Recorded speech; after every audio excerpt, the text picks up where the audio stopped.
of House stood at the viewing window of her family's ancestral home and watched the 3 moons of Ra rise over the distant mountains.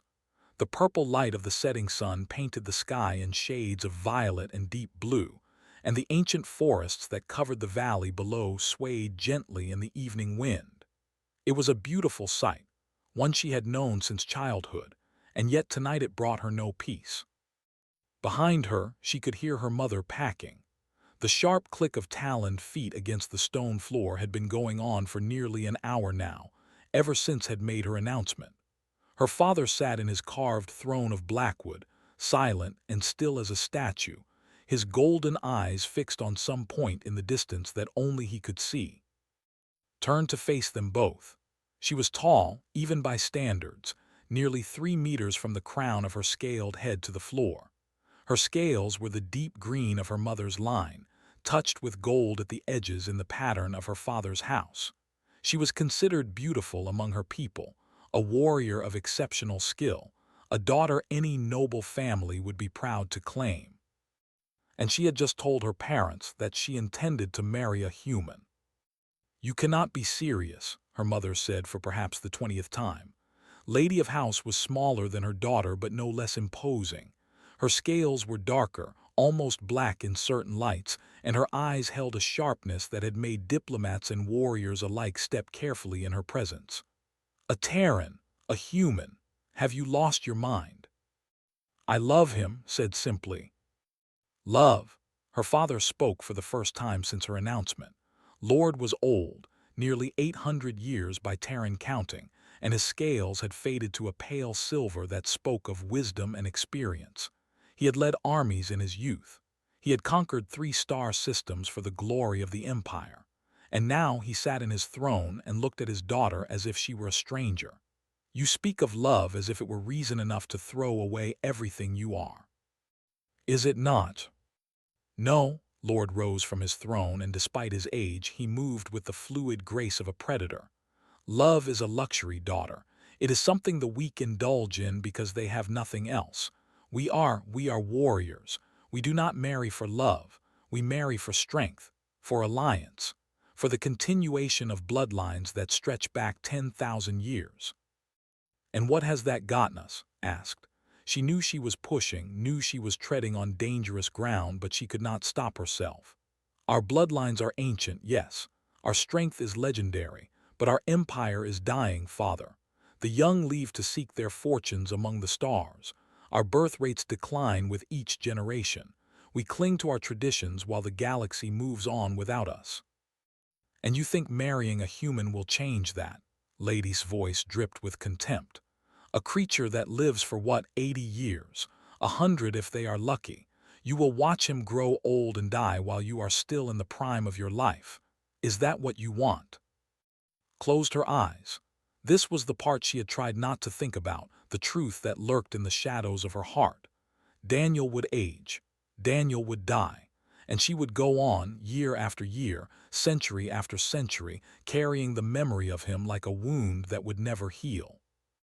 "Yes," she said quietly. "If that is the price of loving him, then yes, I will pay it." Lord made a sound of disgust. "Tell me about this human. Tell me what could possibly be worth such a price." Opened her eyes and smiled, and for a moment the tension in the room seemed to fade. "His name is Daniel Porter. He is a scientist who studies alien life forms.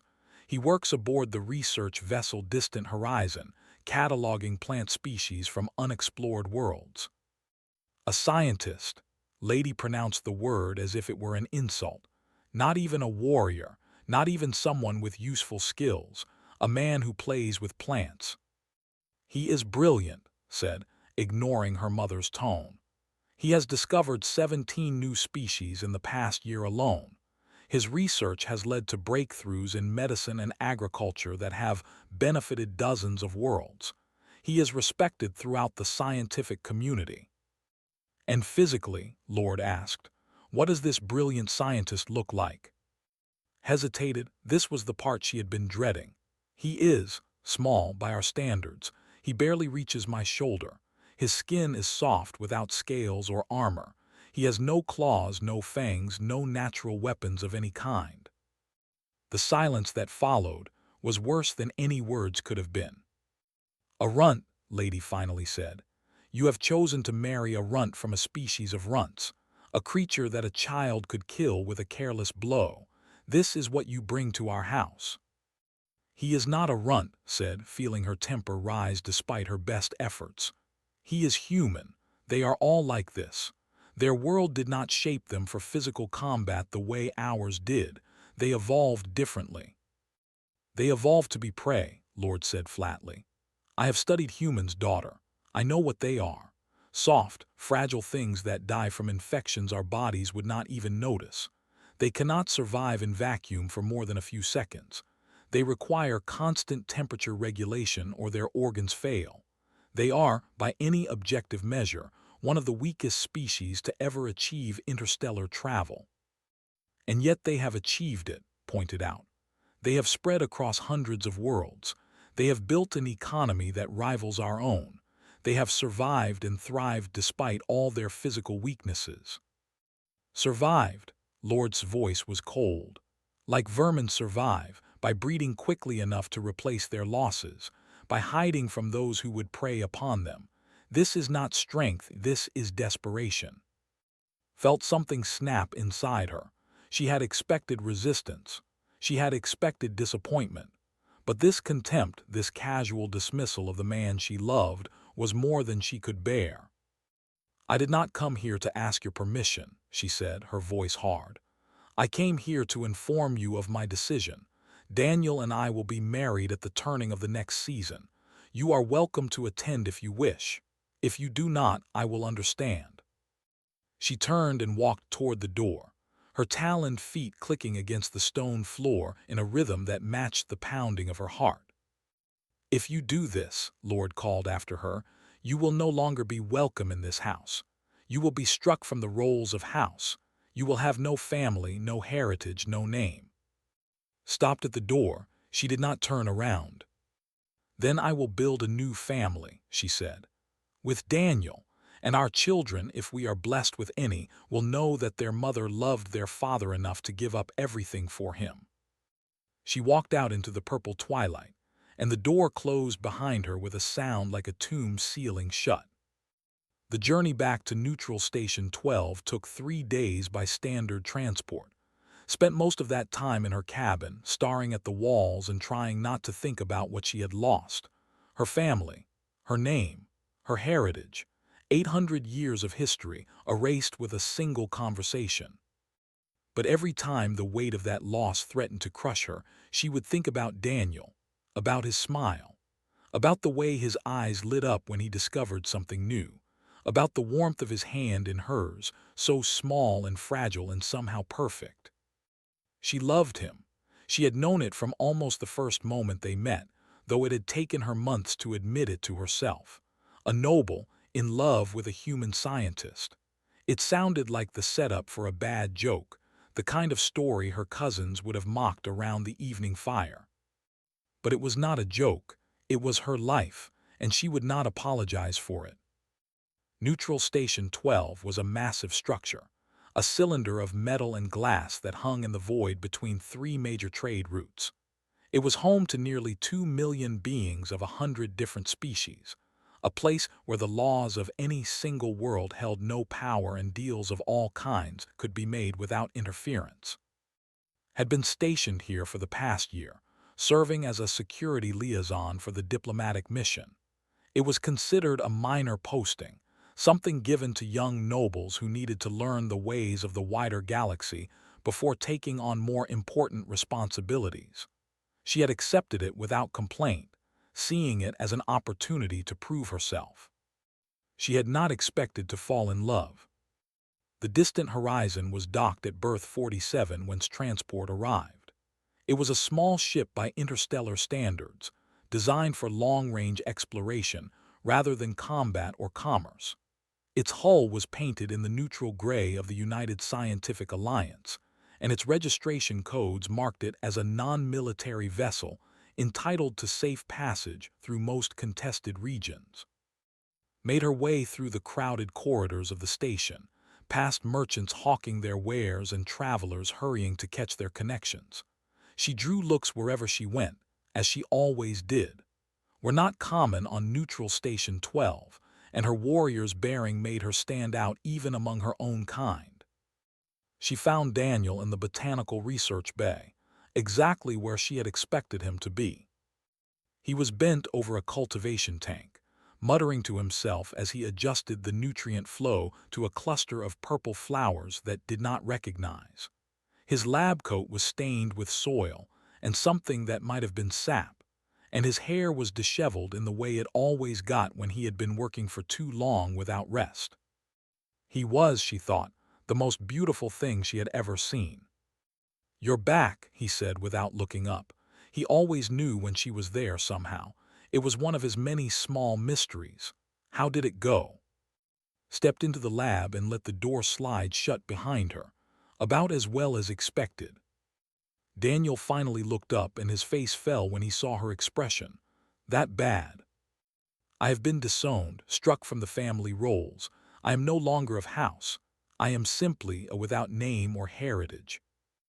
Daniel set down his tools and crossed the lab to stand before her. He was so small, barely reaching her chest, and he had to crane his neck to meet her eyes. But there was nothing small about the concern in his gaze or the love that shone through it. "I'm sorry," he said. "I never wanted you to lose your family because of me." "You did not make this choice. I did," reached down and cupped his face in her clawed hand, marveling as she always did at the warmth of his skin. "I chose you, Daniel. I will always choose you." He smiled, that wonderful Terran smile that crinkled the corners of his eyes and transformed his entire face. "Then, let's make it official. I've already filed the paperwork with the station registry. We can be married tomorrow if you want." "Tomorrow," repeated. "That seems very fast." "Is there a reason to wait? Your family has made their position clear." "My family," he trailed off and something flickered in his eyes. "Well, they're not around to object." Knew that Daniel's parents had died when he was young, casualties of a pandemic that had swept through the Terran colonies 30 years ago. He rarely spoke of them, and she had learned not to push. Humans, she had discovered, carried their grief differently then. They buried it deep, let it settle into their bones, and only rarely let it show. "Tomorrow then," she said. "But first you need to sleep. When was the last time you rested?" Daniel opened his mouth to protest, then closed it again when he saw the look in her eyes. "Fine, but only if you come with me. I would not be anywhere else." They walked together through the corridors of the distant horizon, the giant warrior and the small human scientist. The crew members they passed had learned not to stare, though caught a few glances from newer additions to the team. Let them look, she thought. Let them see what love could be. Daniel's quarters were small but comfortable, filled with books and specimens and the accumulated debris of a life devoted to learning. Had to duck to enter, and even then her head nearly brushed the ceiling. The bed was designed for a human, far too small for her, but they had worked out a solution months ago. She curled around him in the fashion, her larger body providing warmth and protection, while he nestled against her chest with his head tucked beneath her chin. "I've been thinking," Daniel said softly as the lights dimmed. "About what?" "About us, about what comes next." He was quiet for a moment and she could feel the tension in his small body. "I know what your people say about humans. I know they think we're weak, fragile, temporary." "Daniel, let me finish, please." He took a deep breath. "They're not wrong, not entirely. We are fragile compared to species like yours. We break easily. We die easily. I probably won't live to see your 200th birthday, let alone your 500th. The words struck like physical blows. She had thought about this, of course. Had lain awake countless nights contemplating the mathematics of their relationship. But hearing him say it out loud made it real in a way that her own thoughts never had. "But here's the thing," Daniel continued. "Humans have always known we're fragile. We figured it out pretty early in our history, actually. We realized that we couldn't compete with the predators of our world through strength or speed or natural weapons, so we had to find other ways to survive. What ways? Daniel shifted in her arms, tilting his head to look up at her. In the dim light of the room, his eyes seemed to glow. We learned to think, to plan, to cooperate. We developed tools that could kill creatures 10 times our size. We created communities that could protect the weak and care for the sick. We became the most dangerous predators on our planet not because we were strong, but because we were clever. Clever, repeated. She had heard this word used to describe humans before, usually with a tone of dismissal. Clever, like a pest that knew how to avoid traps. Clever, like prey that could sometimes outrun its hunters. We've survived ice ages and famines and wars that killed billions, Daniel said. We've come back from the edge of extinction more times than anyone can count, and we've done it all without claws or fangs or scales. He smiled, that familiar expression that had come to love. So yes, I'm fragile. Yes, I'll probably die long before you. But I'm also human, and humans don't give up. We don't surrender. We fight and we adapt and we survive. He reached up and touched her face, his soft fingers tracing the line of her jaw. I can't promise you centuries, but I can promise you that every day I have I'll spend loving you. Every moment I'll be grateful for. And when I'm gone, you'll know that you were loved completely by someone who gave you everything he had. Felt something wet on her scales and realized she was crying. Did not cry often, their tear ducts vestigial remnants of a more primitive time. But somehow, this small human had found a way past all her defenses, all her warriors' training, all the centuries of tradition that told her to be strong and cold and untouchable. I love you, she whispered. I love you so much it terrifies me. I know, Daniel said. I love you too. And yes, it's terrifying, but isn't that what makes it worthwhile? She had no answer for that, so she simply held him closer, breathing in his strange human scent, feeling the rapid flutter of his heart against her chest. Outside the small window of his quarters, the stars wheeled in their eternal dance, and the universe continued on, indifferent to the small miracle of two beings from different worlds finding each other in the vast darkness. Tomorrow they would be married. Tomorrow they would begin their life together. But tonight, in this moment, there was only the two of them, holding each other against the cold infinity of space. The wedding ceremony took place in the administrative center of Neutral Station 12, in a small chamber designed for exactly this purpose. The walls were programmed to display a neutral, acceptable to all species, and the officiant was an elderly named who had been performing such ceremonies for nearly 2 centuries. Daniel had invited a handful of colleagues from the distant horizon. Captain, a stern-faced woman with gray hair and kind eyes, stood as his witness. Doctor, the ship's chief medical officer, had brought a small bouquet of flowers from the botanical bay as a gift. A few other crew members filled out the small audience, their presence a quiet statement of support.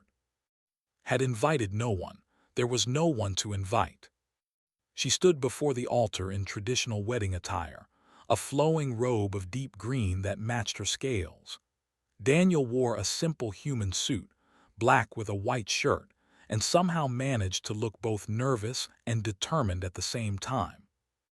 The ceremony was brief, as both of them had requested, spoke the words that made them husband and wife under the laws of the United Scientific Alliance, and they exchanged rings in the human fashion.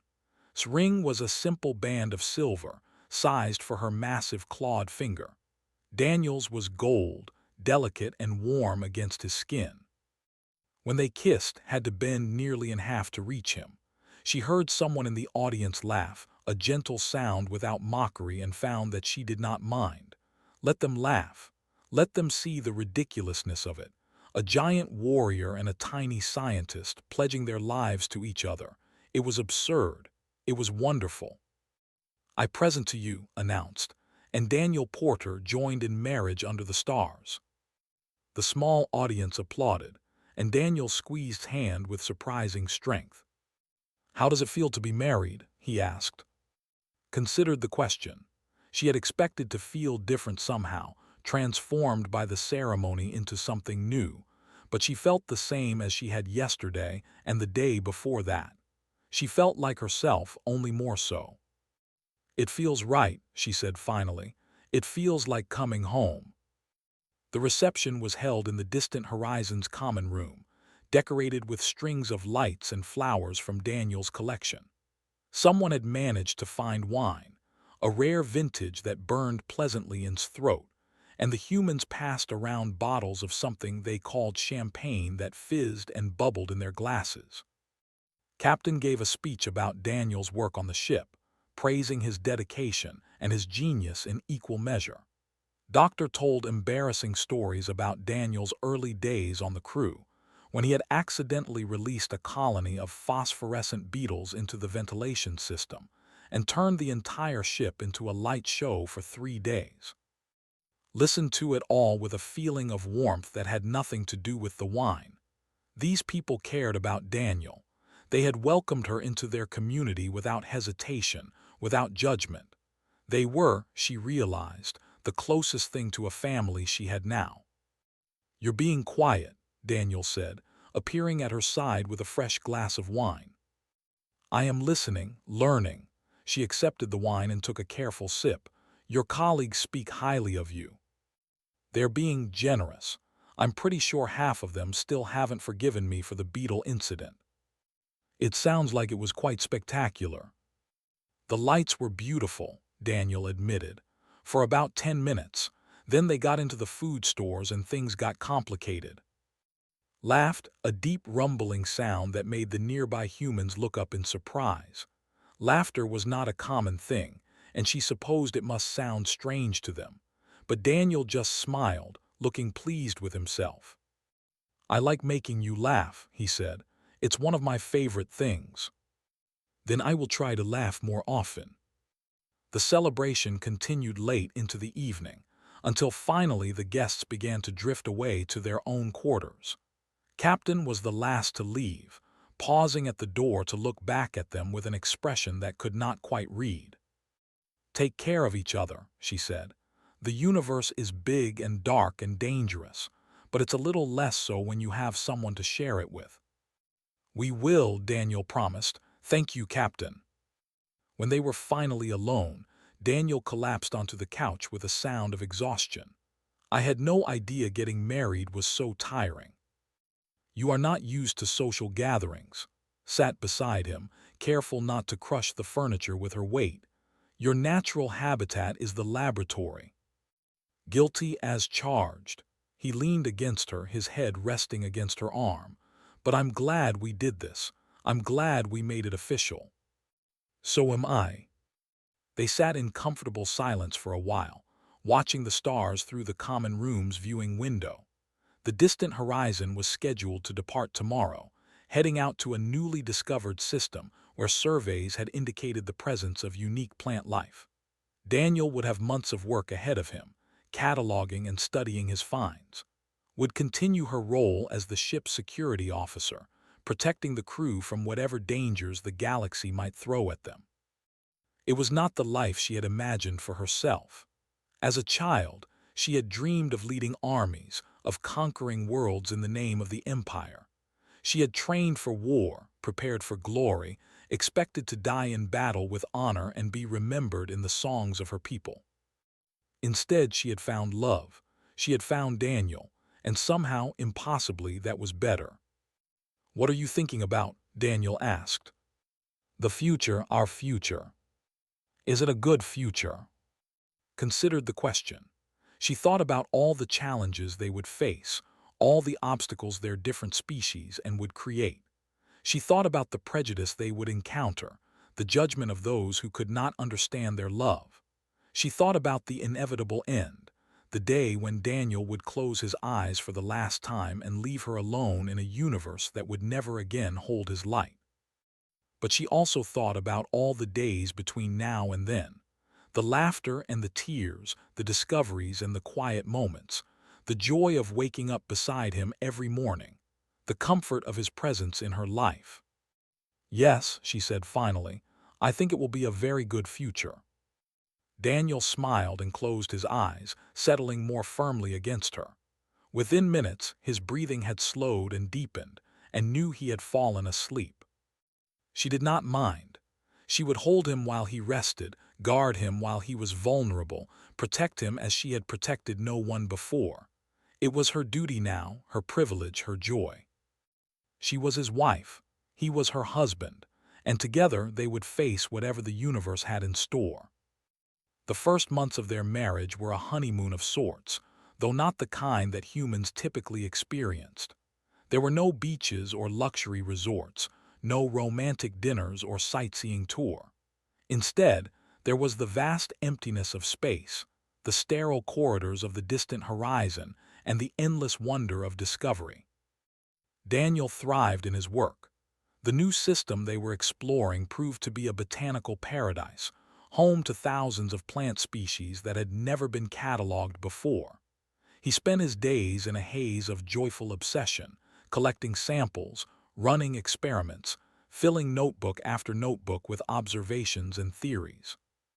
Watched over him with a mixture of amusement and concern. He forgot to eat when he was absorbed in his research, forgot to sleep, forgot that his body had limits that could not be ignored. She took it upon herself to remind him, appearing in his lab at regular intervals with food and water and stern instructions to rest.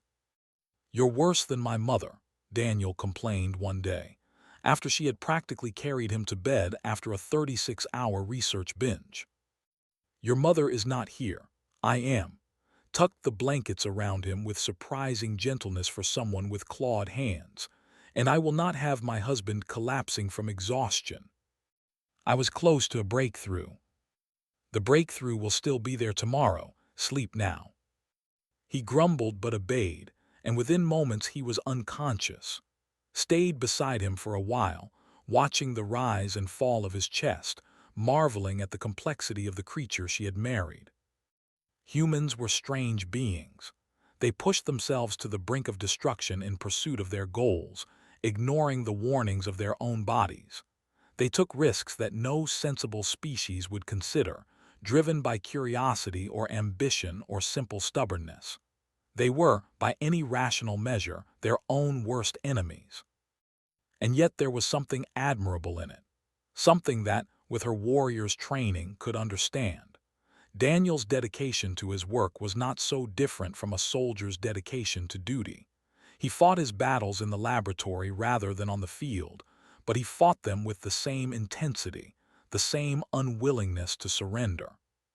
He was, she realized, far braver than he appeared. His courage was simply expressed in ways that her people did not recognize. The weeks passed, and the distant horizon moved from world to world, system to system, fell into the rhythm of shipboard life, learning the routines and rituals of the crew. She found that she enjoyed the work more than she had expected. There were no great battles to fight, no enemies to vanquish, but there was a satisfaction in keeping the ship running smoothly, in solving problems before they became crises. And there was Daniel, always Daniel, the center of her universe, the reason for everything. They had been married for 3 months when the message arrived. It came through the official diplomatic channels, marked with the seal of house, stared at it for a long time before she found the courage to open it. The message was from her mother. It began without any formal greeting or title. "Your father does not know I am writing to you. He would forbid it if he did. But there are things that must be said, and I find I cannot keep silent any longer." Read on, her heart pounding. "I was wrong. When you told us of your intention to marry the human, I said things that I now regret. I spoke out of fear and prejudice, out of concern for traditions that may no longer serve us. I did not speak as a mother should." The message continued, describing Lady's journey over the past months. She had researched humans, it seemed, learning about their history and their culture. She had spoken with who had worked alongside them, had heard stories of their resilience and their creativity. "They are not what I thought," Lady wrote. "They are not prey. They are survivors like us, different in form but similar in spirit. I do not know if I can ever truly understand your love for this Daniel Porter, but I can accept it. I can honor it. The message ended with a simple request. Write to me. Tell me about your life. Tell me about your husband. Let me know my daughter again. Sat in her quarters for a long time after reading the message, tears streaming down her scaled face. Daniel found her there an hour later, and she showed him the message without speaking.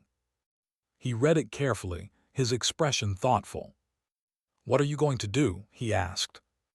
"I do not know," wiped her eyes with the back of her hand. "I never expected this. I thought they were lost to me forever." Family rarely is, in my experience. They surprise you. They grow and change just like everyone else. Daniel handed back the message.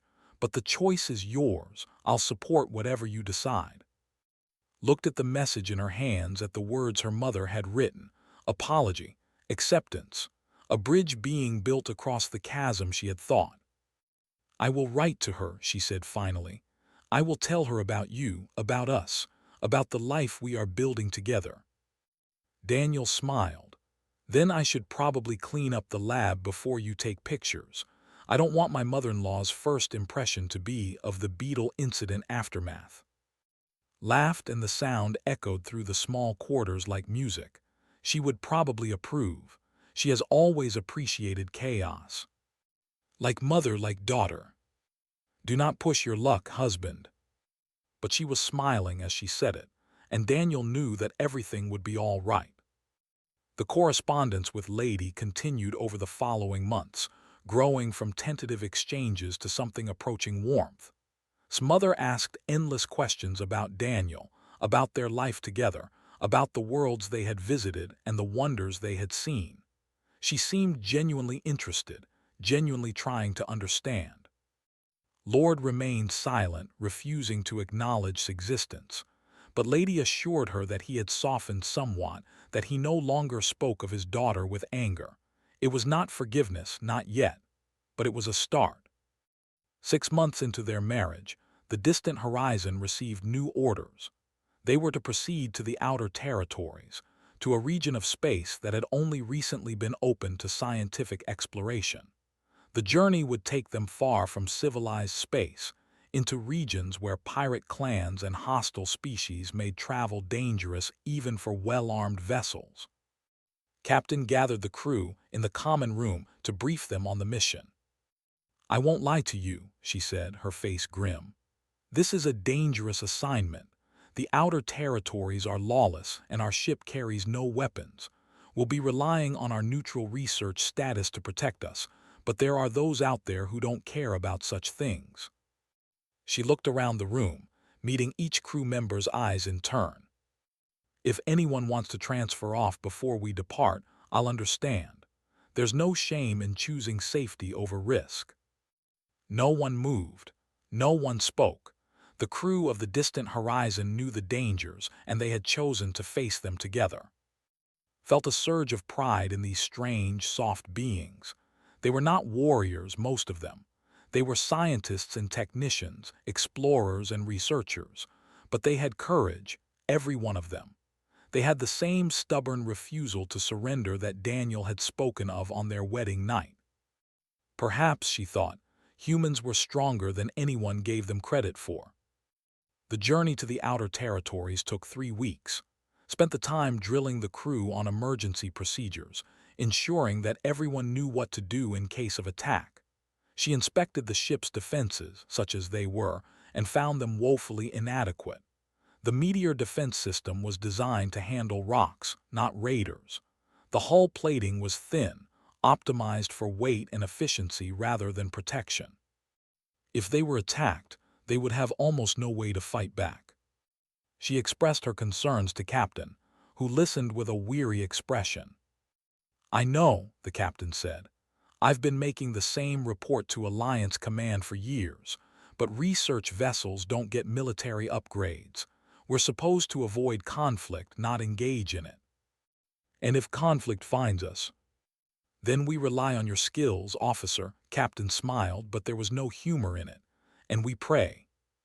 did not pray, had abandoned their gods centuries ago, finding them inadequate to explain a universe far stranger than ancient myths had imagined. But she understood the sentiment. Sometimes, when all preparation had been done, there was nothing left but hope. She returned to her quarters and found Daniel waiting for her, a cup of tea in his hands. "You look worried," he said, offering her the cup. "I am," accepted the tea, though it was a human drink that she did not particularly enjoy. The gesture mattered more than the taste.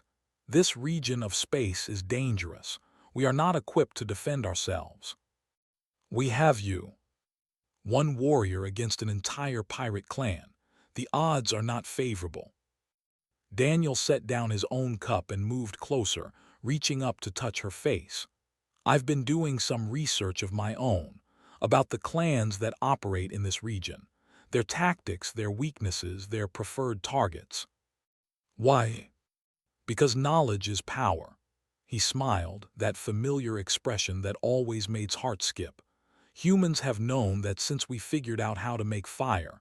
We can't outfight our enemies, but we can outthink them. If we know what to expect, we can prepare. We can plan." Studied her husband's face, seeing something there she had not noticed before, a sharpness behind the gentleness, a steel core beneath the soft exterior. "You are not as fragile as you appear," she said slowly. "None of us are." Daniel's smile faded, replaced by something more serious. "We've had to be tough to survive, not tough in the way your people are, but tough in other ways. We bend instead of break. We adapt instead of resist. We find solutions where others see only problems." He stepped back and picked up a tablet from his desk. "I've identified 7 major pirate clans operating in this region. The Skull Brothers are the largest and most dangerous, known for taking slaves and leaving no witnesses. But they're also predictable. They target specific ship types, prefer certain approach vectors, and almost never attack vessels that show any sign of resistance." "How does that help us? We have no weapons." "But they don't know that." Daniel handed her the tablet. "I've been working with the engineering team on some modifications. Nothing that would actually damage an attacking ship, but things that would make us look more dangerous than we are. Decoy weapon signatures, fake shield readings, even some visual effects that would suggest we have capabilities we don't." Scrolled through the plans, her eyes widening as she understood what Daniel had created. It was brilliant in its way. A deception wrapped in technology, designed to exploit the pirates' assumptions about their targets. "This could work," she said. "It could, or it could fail completely and get us all killed." Daniel shrugged. "But it's better than doing nothing. It's better than just hoping they don't find us." Set down the tablet and pulled her husband into an embrace, lifting him off his feet as she always did. He laughed, the sound muffled against her chest, and wrapped his arms around her neck. "You continue to surprise me," she said. "Good, I'd hate to become predictable." She held him for a long moment, feeling the warmth of his body against hers. Outside, the stars wheeled past the window, indifferent to the small creatures that traveled among them. Somewhere out there, danger waited. Pirates and predators and 1,000 other threats that could end their journey in fire and blood. But they would face it together, a warrior and a scientist, and a human, 2 beings from different worlds, joined by love and bound by something stronger than fear. Whatever came next, they would face it together. And together they would survive.